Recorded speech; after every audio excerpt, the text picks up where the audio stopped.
When I could sing, I used to use some simple finger picking styles that banjo players know. Double thumbing was one, another one that involved the thumb and three fingers, good to support a song. Both had regular patterns using the fifth string, and on the electric that probably makes them a bit banjo-like to a listener. But I've been wondering much more about melodic styles. How distinctive actually are they from what an electric guitarist could do? The various styles will be familiar to readers, I'm sure, and some of you will be able to play them extremely well. When Bill Keith's recordings reached the UK, quite a lot of bluegrass players started in the UK adding melodic pieces to their repertoire. By the late 60s probably, and the early 70s, if I've got the dates right, quite a few of us were doing fiddle tunes, but sadly I've forgotten mine from that time, and I'm struggling to use the finger picks. It's impossible to retrieve what I did, lasted 30 years ago. The style, as I remember it, worked across the strings mainly, and that's how it was best, rather than up and down individual strings, and the thumb was important there, working alongside the two fingers as needed. I can do very little on this now, but I can put together some rough fragments and phrases, I hope, just to show what it sounds like on the vintage electric. I will undoubtedly make some mistakes even doing that. My guess is that a proper player would find the electric really nice for melodic work, especially being able to go high up the neck without the problems one used to get on the acoustic. But the less regular the five string appears in this, the less it's used in a way as a steadying thing, then the more overlap maybe with sounds an electric guitarist could produce.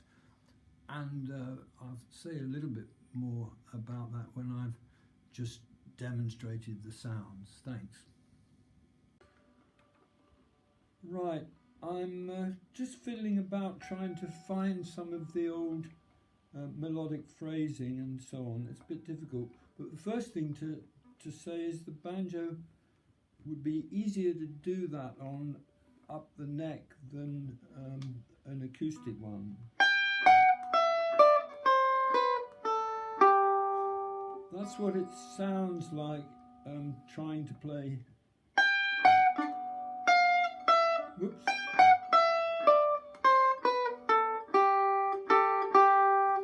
The tone up here is good enough, and I found on the acoustic 30 years ago playing this stuff that it was quite hard to get a nice sound up there with melodic playing. Obviously down here it's easier.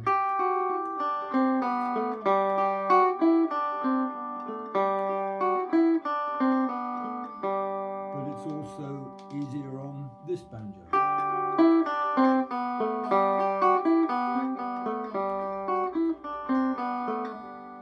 Just about remember how to do a bit of the scale.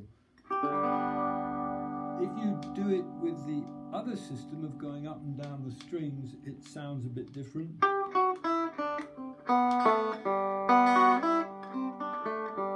The difference, however, I think is less than on an acoustic banjo, which opens up various possibilities, which I'll refer to again in a moment. Let's see if I can get any kind of bit of tune here.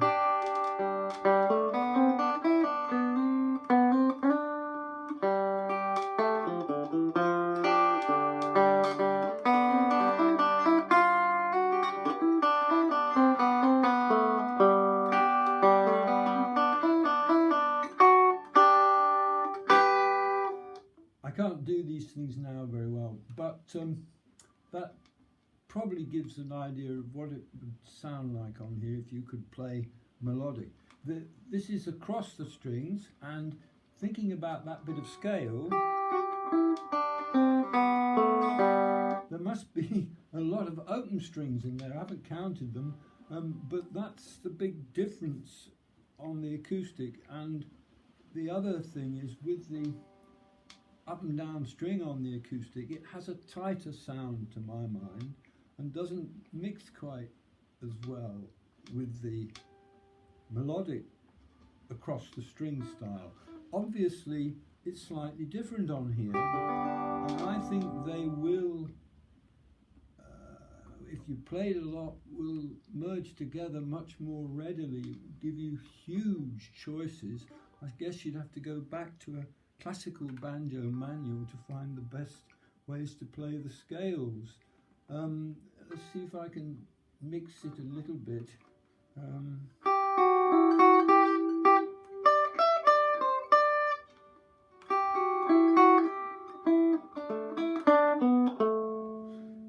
If you did enough, it would sound, I think, consistent, but I haven't the skill to do that. Mixing the styles would just give you an awful lot of possibilities, I think. The electric, unfortunately, if you feel bad about it, would sound less like a banjo. I think the more you do melodic stuff, because you haven't got the intermittent fifth string. When you're playing it on the acoustic, the three finger across the fingerboard has a lovely buoyant sound to my mind and fits very well with bluegrass. But on here, the difference with the other style becomes less important, I would say, anyway. Even down here,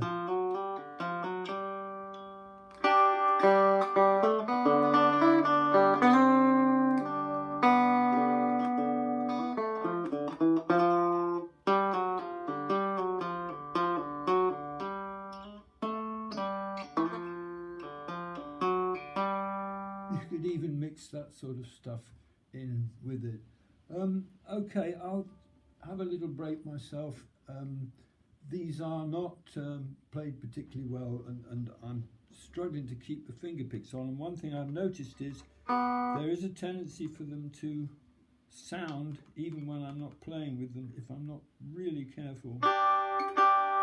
That's okay, but sometimes you get a little click and it shows I'm not holding them very well, and after 30 years without them, it's a strange thing to use them. They could be used for double thumbing, which I think I mentioned earlier, but it's a slightly different sound with the picks on. Let's see if we can...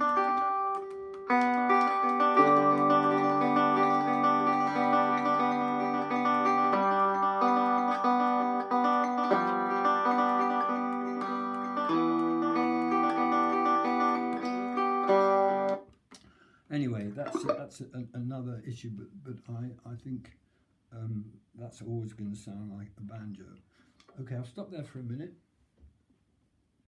It occurs to me that the up and down playing is currently, with my memory of the open string playing being so poor, it's probably easier for me to improvise with, and I'm wondering whether in fact that would be the case for a lot of players.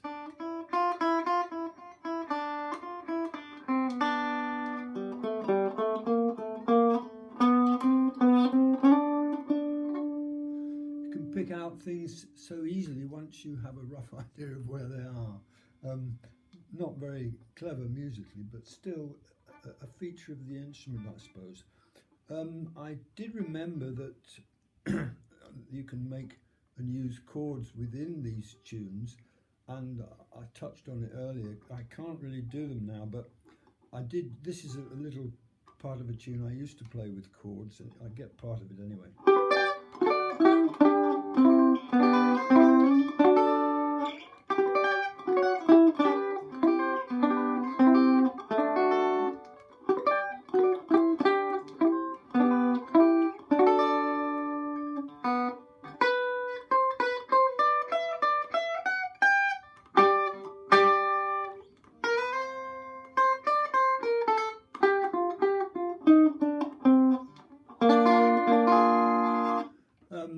just a bit of a flight of fancy, really.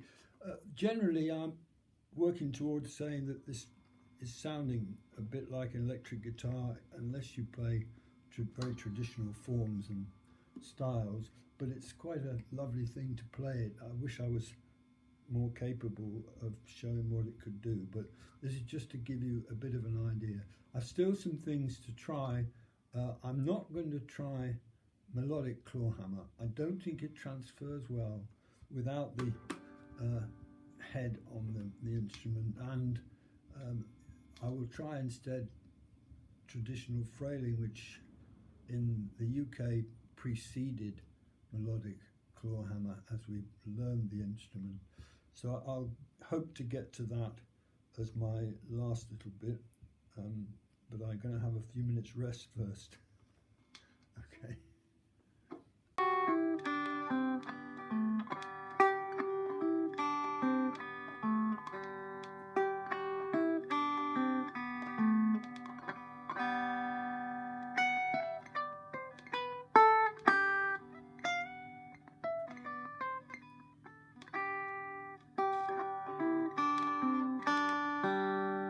That might sound a bit like a repeat, much quieter, of what I did previously with the finger picks, but this is with the nail of the first finger pointing downwards onto the string, so it's from the claw hammer family. And what I wanted to do was actually see whether you'd get a reasonable sound playing exactly the same things as I played on the other instrument, on the other system with the finger picks.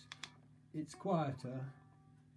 The notes can be made in a similar way because I'm just using the thumb and the first finger. I'm not doing it very well because I'm struggling a bit going back onto that kind of playing, but the same thing as before. You can get your scales across, and I know that there are some fabulous claw hammer players who will be doing all kinds of tunes. The question is how it transfers to the electric. I should apologise for my own ignorance, really, due to my age and not having been in music for so long. I've assumed that there was still a difference between frailing, which has disappeared as a term I find, and claw hammer, because I always associated claw hammer with melodic claw hammer back in the 60s and 70s, but obviously they're now all called claw hammer. So what I was going to do in terms of old-fashioned frailing is simply a very crude kind of claw hammer playing. These scales and things, I'm not going to do any more with them. It would require a lot of work to learn the tunes I once would have played that way, which I learned after we got the impact of John Burke's book, I think it was, in the UK. Lots of people started playing melodic claw hammer. I think on the whole this is going to work no better, melodic claw hammer, than the styles with the finger picks, and I think perhaps a little worse. The claw hammer is nicest, in my opinion, when you can sense the presence of the vellum. You can sometimes hear it, and you can get that sort of special sound. And that's why one reason I love the acoustic banjo is for the frailing as it was, or claw hammer as it is. I'm going to just play some ordinary, old-fashioned, simple claw hammer style, just to show what it's like, because I think the banjo is well suited to being an accompaniment instrument, this one. You don't have to agree.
different tuning to follow this, but that's a very, very rough effort. I'm way out of practice with this style, but I muffed a bit of left-hand decoration there, which I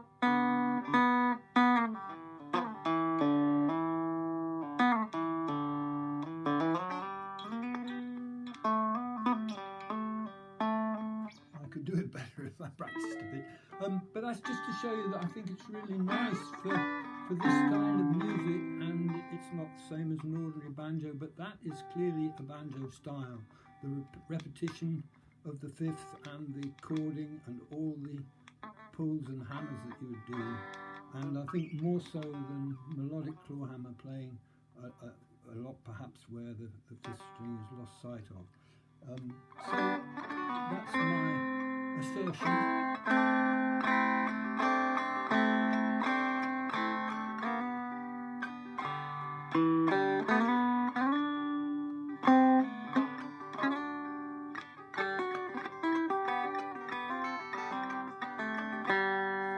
I'll leave that, and I might retune the banjo. I have a little break, thank you. Okay, I've put the banjo in mountain minor. I hope I might have a bit better luck with this. Always loved it, that tuning, and some of the things that go in that tuning are quite sort of hurting kind of things, or even supernatural. This would be for backing to something like The House Carpenter, which is definitely a bit supernatural. See how I would just get on with this. I'm not sure how it's going to be.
Okay, well, those efforts will perhaps show what the banjo can do to some extent. As I'm about 30 years out of practice, it's not a particularly good set of materials I've given you to look at. But still, it should give an idea. I think the banjo has a lot of scope for a couple of things. One of them is fast melodic stuff with the finger picks on, and the other really is the claw hammer, but not necessarily melodic other kinds of simpler things like I was trying to do. After all these years, I'm a bit hopeless, but trying to do on this bit of tape. I need to alert anybody who's happened to find this by accident and sat through it, that these things originated with the Banjo Hangout Collector's Corner, and it's actually a problem, the title I gave to this, because I misspelt the word electric. This is old age and short-term memory problems. It actually says electric Vega 5-string banjo, and in brackets it says 1941, which turns out not to be correct for the banjo. It's a little bit earlier, but the spelling mistake might put you off finding the Collector's Corner item if it gets archived. I guess it will probably fairly soon. So there's a spelling mistake, and it says electric Vega, which is probably comparable with the mistakes I've been making as I try to show its use and its producing of notes. Anyway, thank you for watching, if you're watching, and reading the Hangout if you're on there as well. Thank you very much. I've done this because I've got rather old and I need to put the instrument on record, so that's why it's here. Thank you.